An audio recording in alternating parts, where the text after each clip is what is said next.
మనకి డిటిఎస్ మోగిపోతూ ఉంటుంది, బాక్సులు బద్దలైపోతూ ఉంటాయి. అలాంటిది 3 వాయిస్‌లు ఒకేసారి ఈరోజు వచ్చిందంటే లైవ్ డాల్బీ అట్మాసే మనకి. సార్ ఎస్ అయ్యప్ప శర్మ గారు. సభా సరస్వతికి, కళామ తల్లికి, ప్రేక్షక దేవుళ్లకు వందనం, పాదాభివందనం. జనరల్గా సినిమాలు వస్తూ ఉంటాయి, ఆడుతూ ఉంటాయి, వెళ్తూ ఉంటాయి. మంచి సినిమాలు, చెడు సినిమాలు అంటారు. కానీ నా పాయింట్ ఆఫ్ వ్యూలో మంచి చెడు ఉండదు. నచ్చిన సినిమాలు, నచ్చని సినిమాలు. సో శంబాల ఇంత బాగా నచ్చడానికి కారకులైన ఫస్ట్ ప్రొడ్యూసర్స్ గారికి, ఎందుకంటే వాళ్ళతో మొదలవుతుంది మీరు ఇచ్చేంత వరకు, మీరు తిరిగి ఇచ్చేది వాళ్ళకే. సో ఆనందంగా ఉంది. ఎందుకంటే ఒక సినిమా బయటకు వచ్చి సక్సెస్ అయిందంటే జనరల్గా ఆ యూనిట్, ఆ ఫ్యామిలీస్ చాలా హ్యాపీగా ఫీల్ అవుతారు. కానీ ఈ సినిమా శంబాలతో, ఆదిగాడి హిట్తో మొత్తం ఇండస్ట్రీ హ్యాపీగా ఫీల్ అవుతుంది. ఎందుకంటే అన్ని చోట్ల అందరూ ఫోన్లు చేస్తుంటారు, తిరుగుతూ ఉంటాం. సో ఇండస్ట్రీ గౌరవపడే ఒక మంచి సినిమాగా శంబాలని తీర్చిదిద్దిన ముని గారికి, ఎందుకంటే నేను ఈ మధ్యన మన వసిస్తూ చేస్తున్నాను విశ్వంబర కానీ, అంతకుముందు కొన్ని సినిమాలు చేశాను. కానీ అసలే కన్ఫ్యూషన్లో ఉంటే మళ్ళీ కన్ఫ్యూజ్ చేస్తారు. నేను మాట్లాడుతున్నాను, పక్కన మాట్లాడుతున్నా, అర్థం కావట్లే. సరే, అలాగే ఇప్పుడు ఆది చెప్పినట్టు, ఆది ఎక్కడెక్కడే ఉన్నావుగా, ఆది మారద్దు, ఆది అలాగే ఉండు. ఎందుకంటే అందరూ నీ గురించి చెప్తున్నారు కాబట్టి నేను మారి చూపిస్తాను. మారదు, నీ క్యారెక్టర్లు మార్చుకో. ఎందుకంటే కొత్త క్యారెక్టర్లు ఇవ్వు ఆడియన్స్కి.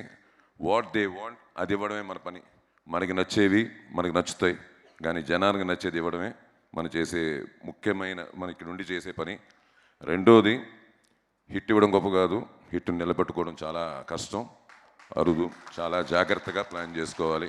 నువ్వనే కాదు, వచ్చే అందరికీ అదే చెప్తాను నేను. అలాగే సోకాల్ డైరెక్టర్స్ అందరికీ కూడా, ఒక సీనియర్ డైరెక్టర్గా ఈ మధ్యన నేను ఎక్కువ సినిమాలు చేస్తున్నాను ఆఫ్టర్ కేజీఎఫ్, మీ అందరికీ తెలిసిందే అది.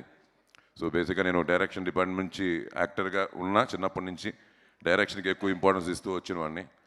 సో ఇవాళ ఉండే పరిస్థితులు ఇవన్నీ చూస్తుంటే నేను అందరికీ ఒకటే, ఇంక్లూడింగ్ ముని మీకు కూడా చెప్తున్నాను, ఫ్యూచర్లో ఏమీ తగ్గించద్దండి. మీ బడ్జెట్లు ఏమి, మీరు అనుకున్న బడ్జెట్లు చేయండి, మీరు అనుకున్నది తీయండి, కానీ వేస్టేజ్ మాత్రం కొంచెం తగ్గిస్తే ఆటోమేటిక్గా బడ్జెట్లో ఆటోమేటిక్గా కూర్చుండిపోతాయి. సో ఎక్కువ వేస్టేజ్లు అవుతాయి. ఆ వేస్టేజ్లు అవ్వకుండా జాగ్రత్తగా చూసుకుంటే ఇండస్ట్రీ 10 కాలాల పాటు నెక్స్ట్ జనరేషన్స్ కూడా బాగుంటుంది. సో అలాగే ఇంకా అన్నయ్య, నేను, రవి, ఇంకా ముగ్గురం ఇప్పుడే కాదు, అప్పుడు ముందు నుంచే అంతే. నాకు ఇందాక వశిష్ఠ కూడా చెప్తున్నారు డైరెక్టర్ గారు, అదేం ఫాలో అయ్యా బాబు, నిమిషం కూడా వదలట్లేదు మీ అన్నయ్య, 10 నిమిషాలకు ఫోన్ వస్తుంది, 10 నిమిషాలు మెసేజ్ వస్తుంది అని.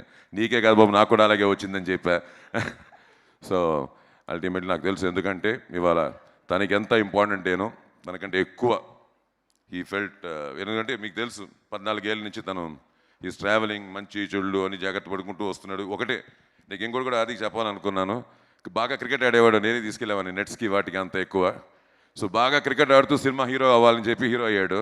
క్రికెట్ ఆడుతూ హీరో అయ్యాడు, మంచి సక్సెస్ అని తీసుకుంటూ వచ్చాడు. మళ్ళీ మధ్యలో కొంచెం తనే చెప్పుకున్నాడు కాబట్టి నాకు సంబంధం లేదు, ఏదో కొంచెం అలా వెళ్ళింది అంటాడు బండి. కానీ మళ్ళీ క్రికెట్ మొదలెట్టాడు ఒక 1 ఇయర్ నుంచి, మళ్ళీ స్టార్ట్ అయింది సక్సెస్. సో నీకు క్రికెట్కి సినిమాకి లింక్ ఉంది. You are very smart when you're playing cricket, don't miss it. ఎందుకు ఇప్పుడో మాట వేసాడు, అవి కుదరదు, ఆడుతూ ఉండు. It good job. And I want to thank entire team అండి, ముఖ్యంగా మ్యూజిక్ డైరెక్టర్ దగ్గర నుంచి, ఎడిటర్స్ దగ్గర నుంచి, కో యాక్టర్స్ దగ్గర నుంచి. ఎందుకంటే I felt KGF 1 in other languages. కర్ణాటకలో యష్ బాగా తెలుసు, కానీ అదర్ లాంగ్వేజెస్ యష్ కూడా కొత్త. అప్పుడు కేజీఎఫ్ 1 వచ్చేటప్పటికి ఇలాగే మీ టీం అంతా ఫామ్ అయ్యి మొత్తం ఆర్టిస్టులు అందరూ కొత్త వాళ్ళే దాంట్లో, ఇలాగే ఉండింది. సో సేమ్ ఫీలింగ్ మళ్ళీ కదిలింది స్టేజ్ చూసిన తర్వాత. So happy for every one. And one more thing, మొత్తం నాకు మన ఆది ఫ్రెండ్స్ కానీ, సందీప్ కానీ, మన మొత్తం వచ్చిన ఫ్రెండ్స్ మొత్తం బ్యాచ్, మన వశిష్ఠ కానీ, బాబీ కానీ, కోనా వెంకట గారు, వీళ్ళందరికీ ఏంటంటే ముఖ్యంగా వీడు ఇంపార్టెంట్. ఎందుకంటే వీడు కనిపించడు, కానీ ఇతని వాయిస్ వినిపిస్తుంటుంది, ఇతని ఫేస్ కనిపిస్తూ ఉంటుంది వాళ్ళందరికీ, నాకు తెలుసు. So happy. సో ఇంకా అందుకని చెప్పడానికి లేదు, కొడతారు చెప్తే. ఇంకా వీళ్ళు ఇద్దరు మాట్లాడాలి, నా వాయిస్ విన్నారు కదా, ఈ 2 వాయిస్ కూడా వినేయండి. Thank you. ఎస్.